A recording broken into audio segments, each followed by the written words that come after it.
Em Ezequiel 37 nós temos o episódio conhecido como Vale de Ossos Secos. E eu queria que a gente fizesse um exercício de olhar para essa experiência que Ezequiel viveu e imaginar como seríamos nós vivendo essa experiência. Como é que a gente vai fazer? Eu vou lendo o texto. Alguns já conhecem a história, mas mesmo que você não conheça, não tem problema, você vai entender. Nós vamos lendo esse texto e a gente vai conversando sobre essa experiência e aplicando isso no que diz respeito à nossa experiência, tá certo? Eu acho que com Ezequiel 37 a gente vai conseguir fazer um fechamento desta série. Não que esse assunto tenha sido esgotado, mas que a gente faça um fechamento, uma amarração a respeito de tudo aquilo que nós já conversamos aqui hoje. E eu queria começar lendo Ezequiel 37, versículo 1, o 2, e aí vou pular para o 11, tá certo? Depois vou pular para o 11, que diz o seguinte: a mão do Senhor estava sobre mim, e pelo seu espírito ele me levou para o meio de um vale cheio de ossos. Ele me levou de um lado a outro entre eles, entre os ossos, e eu pude ver que era enorme o número de ossos no vale, e de que os ossos, estes ossos, estavam muito secos. Lá no 11 ele explica o que são esses ossos. Então ele me disse: filho do homem, estes ossos são todos os israelitas. Eles dizem: os meus ossos se secaram, a nossa esperança desvaneceu-se, fomos exterminados. Que experiência foi essa que Ezequiel viveu? Que experiência foi essa? Deus leva ele para viver uma experiência de ver os ossos, de caminhar por esses ossos. Nós não sabemos muito bem se essa experiência é vivida em sonho ou em visão, mas ele viveu algo tremendo aqui. O povo estava sofrendo muito. Ezequiel é um dos profetas que profetiza na época do exílio babilônico. O povo estava sofrendo muito no exílio babilônico, e já sofrendo lá há bastante tempo. E Deus pega Ezequiel pela mão, leva ele a um vale cheio de ossos secos, caminha por esses ossos, e ao terminar de caminhar por esses ossos e mostrar para ele quão grande era o número de ossos, ele diz: Ezequiel, esses ossos são os israelitas. E eles estão como ossos secos, eles estão sem esperança, e eles estão exterminados, derrotados. Imagine que Deus pegue você pela mão.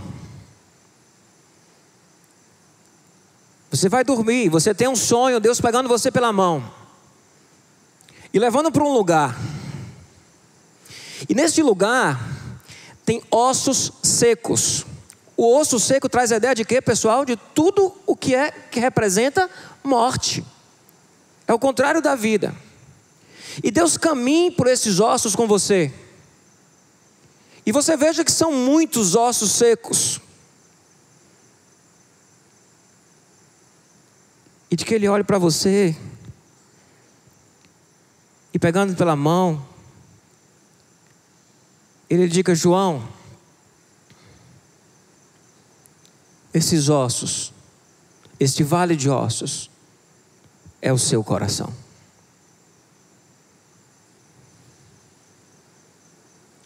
Existe muita coisa sem vida no seu coração, porque estão como ossos secos. A esperança está se desvanecendo, e você se sente derrotado.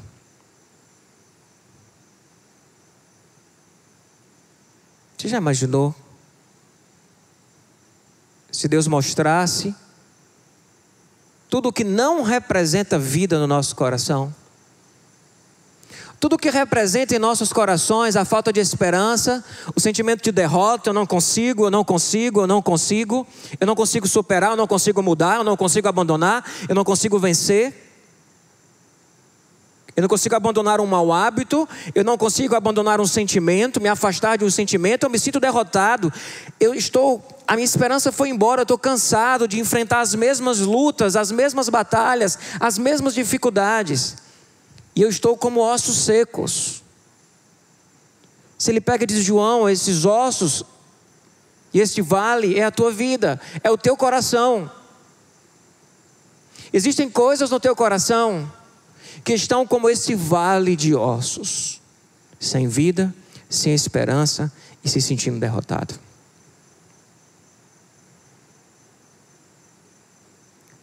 O que será que ele nos mostraria? Essa experiência é uma experiência de revelação, onde Deus vai, numa intimidade com Ele, nos revelar quais são os vales de osso seco que existem em nossos corações. Quem quer fazer esse passeio com Deus? Quem quer fazer esse passeio com Deus e convidar Deus para dizer: Deus, me leva para passear e me mostra os vales de ossos secos que existem no meu coração, porque eu quero ter dimensão deles. Porque eu estou me sentindo sem vida, estou me sentindo sem esperança e me sentindo derrotado. Mas a experiência continua. Nos versículos seguintes, em Ezequiel 37, versículo 3, ele perguntou a Ezequiel, ele perguntou a João: filho do homem, estes ossos poderão tornar a viver? Eu respondi: ó soberano Senhor, só tu o sabes.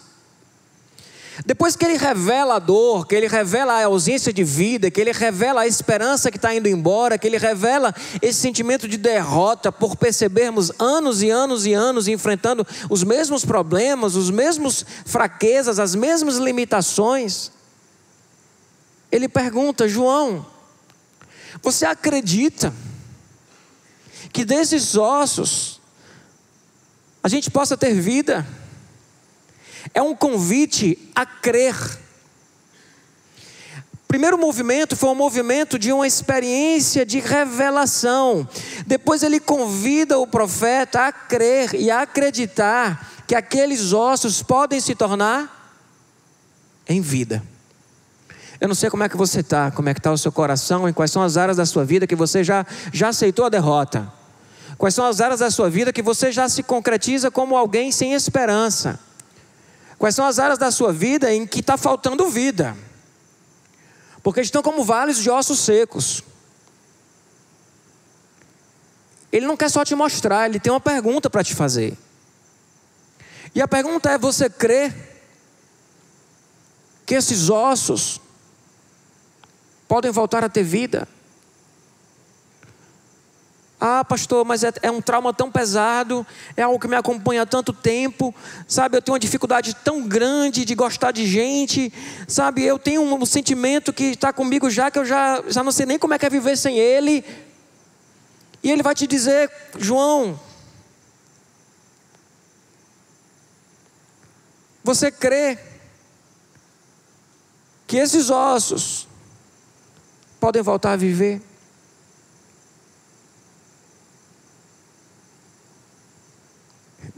O primeiro movimento é o movimento de reconhecimento do problema. O segundo movimento é de termos o discernimento se nós acreditamos ou não na obra que Deus possa querer fazer no coração da gente. E essa pergunta é muito séria. Você crê que essas áreas no teu coração que representam um vale de ossos secos pode voltar a ter vida? Você crê nisso? O texto continua. E Ezequiel, do 4 ao 6, ele diz: então ele me disse, Ezequiel está dando testemunho, e diz o que foi que Deus disse para ele. E Deus disse para ele: profetize a estes ossos e diga-lhes: ossos secos, ouçam a palavra do Senhor. Assim diz o soberano Senhor a estes ossos: farei um espírito entrar em vocês, e vocês terão vida. porei tendões em vocês, farei aparecer carne sobre vocês e os cobrirei com pele. Eu porei um espírito em vocês e vocês terão vida.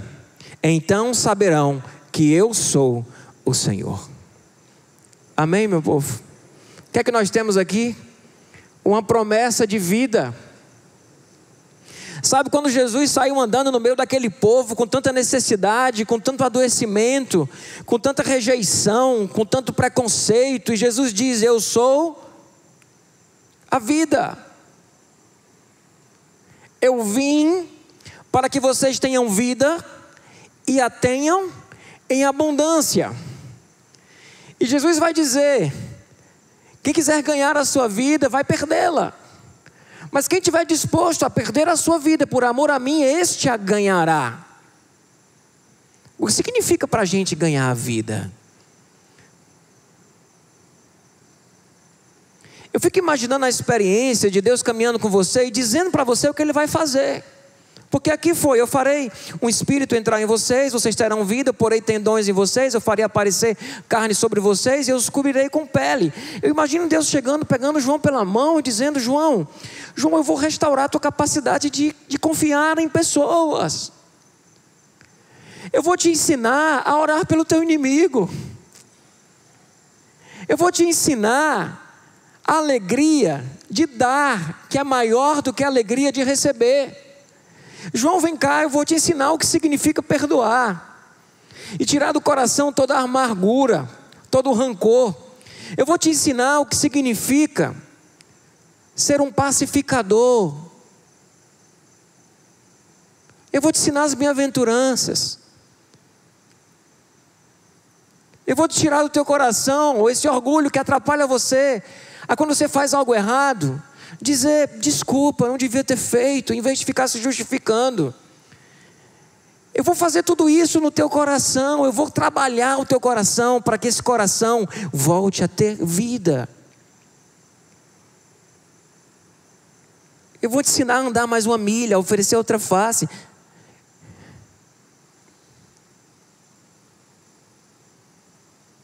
Vou te ensinar a perdoar e a pedir perdão. A parar de manipular, de fazer joguinho. Eu vou te ensinar o caminho da transparência, da sinceridade. Sai de trás desse arbusto, João. Sai, Adão, sai, Eva. Eu vou te ensinar a ser transparente com o teu semelhante. Eu vou te ensinar qual é o verdadeiro valor da vida e o que de fato tem valor na vida.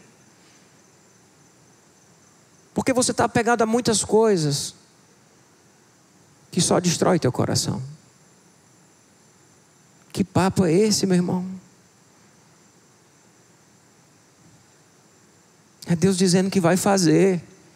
É Deus pegando pela mão e dizendo que vai fazer. O texto continua. E aí ele obedece. Ele profetiza conforme a ordem recebida. E ele diz que enquanto eu profetizava, houve um barulho, um chocalhar, de forma que os ossos se juntaram, osso com osso. Olhei e os ossos foram cobertos de tendões e de carne, depois de pele. Mas não havia espírito neles. Duas coisas eu tiro desse texto: que esse tempo, ele é um tempo de luta e espera. A transformação não acontece sem ranger de osso, sem chacoalhar a vida da gente. A transformação dói. Quando Deus está operando na vida da gente, às vezes a impressão que a gente tem é de que Ele está operando na vida da gente sem anestesia, para a gente entender o que Ele está fazendo. E esse processo de cobrir o osso seco de vida, ele não é algo confortável. Não tenham a noção, olhando para esse texto, que eu estou falando de algo confortável, é algo assustador. É barulho de osso batendo, é carne cobrindo esse osso. E tem sempre um mais. Porque não é assim, ó. Você não vai para um seminário de cura interior e volta transformado. É um processo de Deus na vida da gente. Não é um insight que você tem, ou uma série dessa que você participa, ou uma pregação dessa sobre Ezequiel, que você sai daqui com tudo transformado na tua vida. No dia a dia vai ter dor, vai ter renúncia para ser vivida, vai ter não para ser aprendido a dar. Eu preciso aprender a dar alguns nãos, eu preciso aprender a dizer alguns sims. E meu coração está travado, eu digo não na hora que é para dizer sim, eu digo sim na hora que é para dizer não, porque eu estou todo travado, e esse processo dói. Tem a ver com carregar a cruz, tem a ver com renúncia, tem a ver com obediência, e obedecer não é algo gostoso.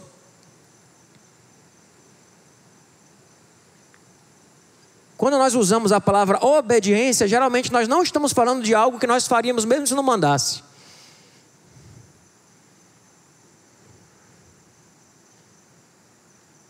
Entende? Esse processo é um processo que tem luta. Paulo está lá falando da luta dele. Eu quero fazer o bem, mas o mal está comigo. Eu quero viver isso aqui, mas eu não consigo. Porque existe uma lei dentro de mim que batalha contra a lei do meu entendimento, que me faz escravo do pecado. Há uma luta da carne com o espírito. E esse processo não é um processo sem dor, sem chacoalhar a vida da gente. Por isso, geralmente, quando alguém se rende ao Senhor e é tratado como um filho, ele vai ser corrigido. E se nós damos a liberdade ao Senhor de operar na vida da gente, Ele vai mexer com coisas que a gente não quer que mexa.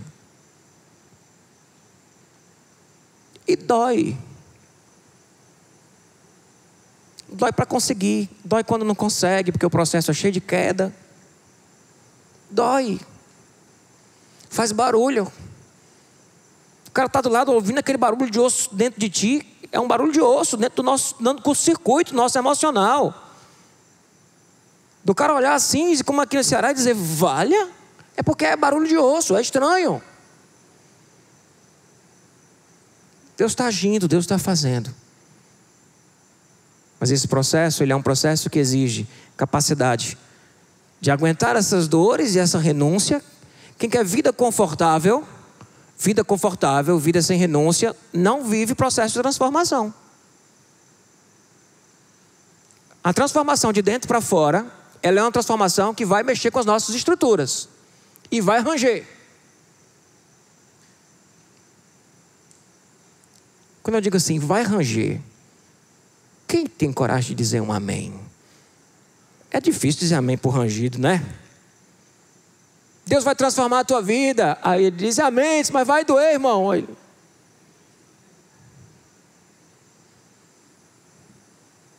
Deus vai mudar você de dentro para fora. O pessoal amém, chega e chora. Mas que diz, mas ele vai arrancar aquilo. Epa. Ou ele vai te pedir para você arrancar aquilo. Entende? Tem a obediência, tem a renúncia, tem esse momento que é difícil. Isso faz parte do processo de Deus na vida da gente. Mas o texto continua. E a seguir ele me disse: profetize ao Espírito, profetize, filho do homem, diga-lhe que assim diz o Senhor soberano: venha, venha desde os quatro ventos, ó Espírito, e sopre dentro destes mortos para que vivam. Profetizei conforme a ordem recebida e o Espírito entrou neles. Meu povo, o Espírito entrou neles. Eles receberam vida e se puseram em pé. Era um exército enorme. O que vem na nossa cabeça quando a gente pensa nessa coisa de o Espírito entrou neles? Profecia de Joel, de que o Espírito será derramado sobre toda a carne. Efésios 1:13, que tendo nele crido, fostes selados com o Espírito Santo da promessa, o qual é o penhor, a garantia da salvação que está em nós. Aqueles que creem recebem o Espírito Santo de Deus, e esse Espírito, ele tem uma missão dentro do coração da gente. É pegar tudo que tem de osso seco e transformar em vida. Esse Espírito é a luz do Novo Testamento, o Espírito Santo de Deus que habita em nossos corações. Vocês percebem como Ezequiel está falando quase que um processo de conversão? Porque começa reconhecendo o pecado, o vale de ossos, e como a sua vida está fora do controle e totalmente sem esperança. E depois ele pergunta se ele crê. Depois que pergunta se ele crê, manda ele falar, manda ele declarar. E depois que declara, vem o Espírito e entra, e o Espírito passa a habitar em nós e a mudar a nossa vida de dentro para fora. Quem muda a vida das pessoas de fora para dentro é religião. O Espírito Santo de Deus muda a nossa vida de dentro para fora. Ele entra e começa a trabalhar nesses vales de ossos secos, começa a agir na vida da gente. Esse Espírito que nos convence do pecado, da justiça e do juízo. Esse Espírito Santo, e tudo que eu estou falando aqui é bíblico, tá? É versículo bíblico, eu não vou citar tudo. Mas tudo que eu estou falando aqui são versículos. Esse Espírito que nos convence do pecado, da justiça e do juízo. Esse Espírito que é o nosso Paráclitos, nosso Consolador, colocado ao nosso lado para nos ajudar a viver a vida. Ele nos pega pela mão e diz: bora.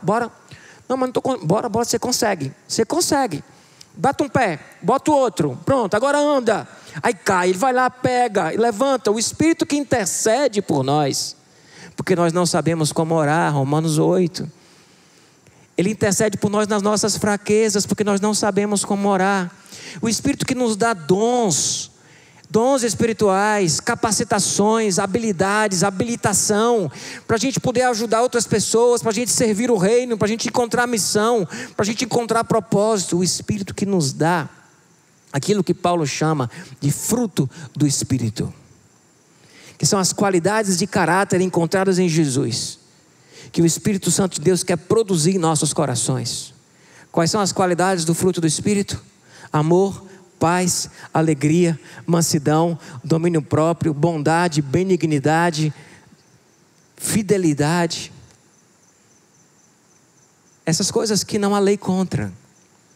É o que o Espírito Santo de Deus quer produzir em nossos corações. Então esta obra é uma obra do Espírito Santo de Deus em nossas vidas. Interessante que a gente passa o mês aqui conversando e no final a gente está falando de se converter. No final a gente está falando de plano de salvação. Porque o que é aquilo que a gente chama de conversão, né? Eu não gosto dessa palavra porque... Mas o que é esse entrega da vida a Deus? Se não é Deus pegando pela mão, mostrando os vales, está vendo os vales? Ó, esse é o coração. Aí o cara assim, o que eu faço? Você crê que esse aqui pode ter vida? Eu disse, creio. Quem crê? Eu creio. Eu disse, pronto, pois agora vamos, fala que tu crê, fala para esses ossos que o que eu vou fazer na vida deles, fala você, sabe? Acredita, então fala, profetiza. Você acredita que eu posso fazer isso aí? Pois fala, é a conversão. Aí depois o que acontece? Vem o que? O Espírito Santo de Deus para habitar em nós e para caminhar com a gente, transformar a nossa vida de dentro para fora. A Bíblia diz que nós somos templo do Espírito Santo de Deus, de que Ele habita em nós e de que Ele é garantia da salvação e vai mudar a nossa vida, vai mexer com o nosso coração.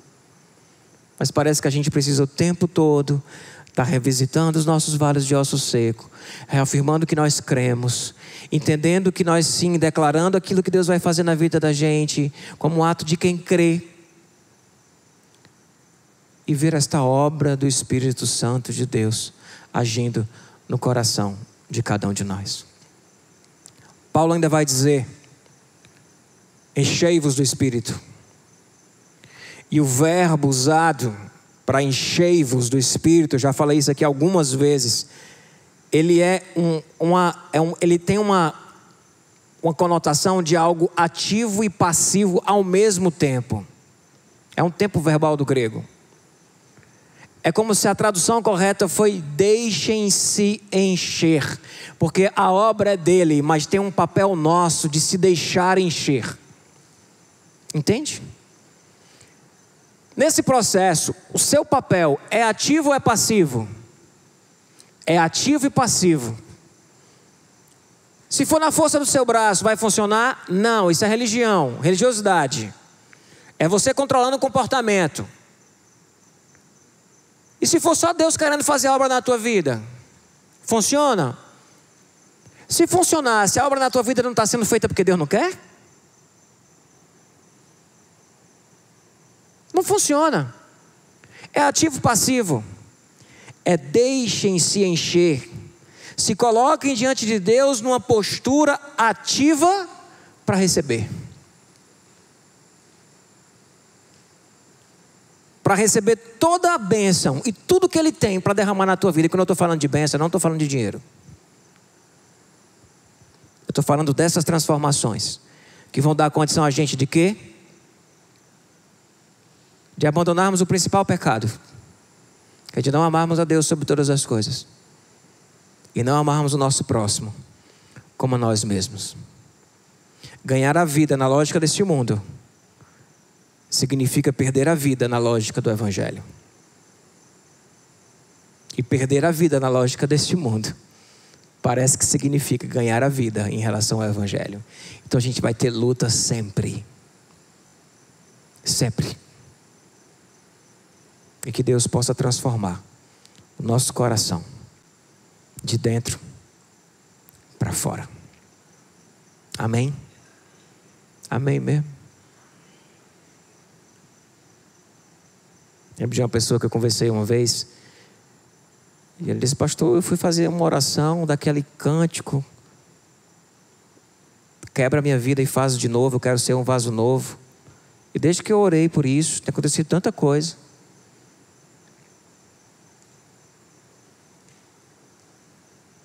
Não quero lhe assustar não, mas eu não quero também lhe enganar. E quero dizer para você que uma vida com Deus não é uma vida de conforto do eu. A vida com Deus é uma vida, muitas vezes, de confronto com o eu. Se alguém quiser vir após mim, negue-se a si mesmo. Tome a cada dia a sua cruz e siga-me. Porque quem quiser ganhar a sua vida, a perderá. Mas quem perder a sua vida por amor a mim, por entendimento do Evangelho, esse a ganhará. E que Deus transforme nosso coração de dentro para fora.